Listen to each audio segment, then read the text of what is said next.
How's it going everyone, Raventale here, and the new Bonelab trailer finally dropped and I'm very excited to start the breakdown. I tried to make it as spoiler free as possible, but there is still some spoilers. With that being said, let's jump right ahead.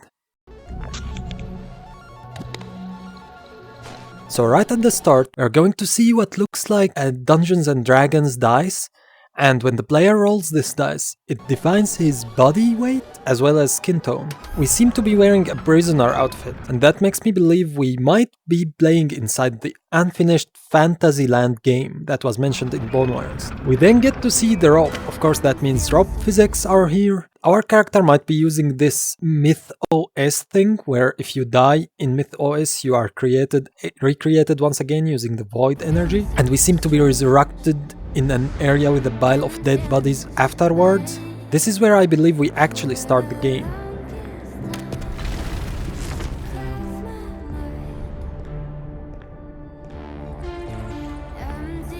Okay, this shot right here, this on its own should be award-winning.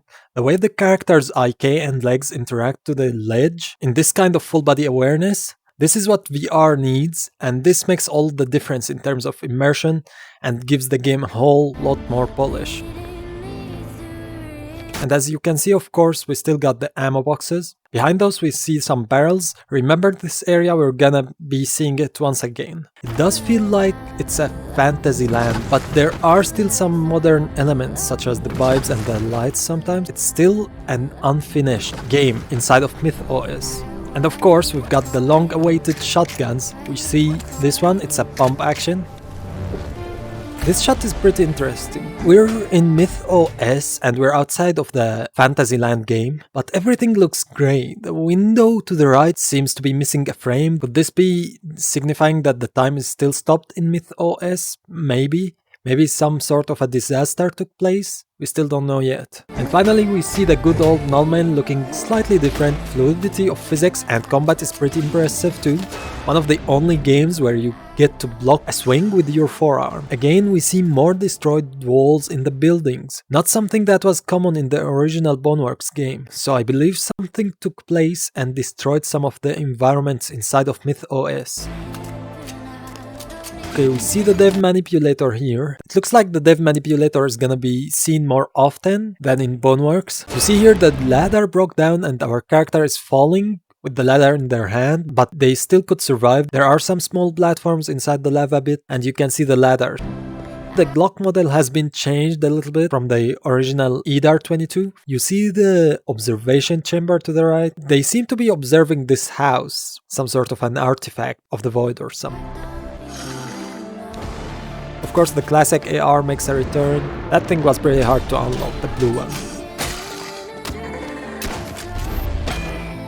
This shot is from the same area. This is the observation room and there are some interesting things on the wall. If we zoom into this poster right there, we can see multiple people and a catapult of sort. I think there's also some sort of monsters back there. This gives me Fantasyland vibes. And to the right we see very interesting writings on the board.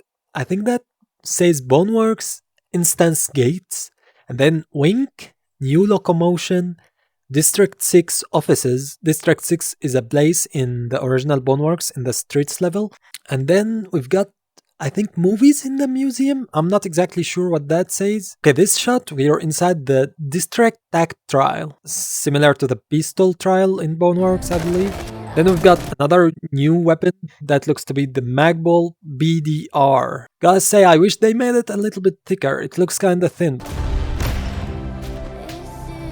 This is the same area we were in, the barrels that we talked about before, but as you can see, we are small. I believe we can shrink ourselves and even become giants. That's something Brandon talked about in his Twitter. Really looking forward to this and how much it changes the gameplay. We're falling down an elevator and because of that we're floating in the air. That's pretty interesting and I can't wait to try this out in real life. in VR. And this is where it gets pretty interesting. As we get into the Bonelab, which I would assume is where the research and development of MythOS takes place, we will see a lot of features and possibly a release date that's encrypted in some sorts. The time next to the jar keeps changing, so keep an eye on that. We've got a BodyMall. I believe this is where you're gonna be unlocking avatars and changing your avatar. Very interesting. We've got the good old arena. It looks very similar to the one we see in Boneworks. The Tac Trial is something we talked about already. We can access it from here. Each of those is considered to be an element, a gameplay element. And then we get the mods. Hopefully full Steam Workshop support. Parkour, mods, experimental, maybe multiplayer? Nothing confirmed, but that's pretty interesting. And a bunch of interesting features. We've got what I believe is mystery, puzzle, vehicles, very interesting, destruction, weapons, sprint, body, which means that you can morph the size of your body, very interesting stuff. Items and collectibles most likely. Tac Trial once again. And we've got climbing, and finally we can see that our character is probably trying to also reach the Boneworks, and through the Boneworks enter the void, possibly, either to achieve something or maybe to meet someone inside of the void. We still don't know yet. Alright, so that's pretty much all of the stuff that I found interesting in the trailer and that you might have missed. There's still plenty of things that I might have missed too. Let me know in the comments below if you know some stuff like that. And let me know what feature is the one you're most excited about. And I'll see you guys in the next video. Goodbye.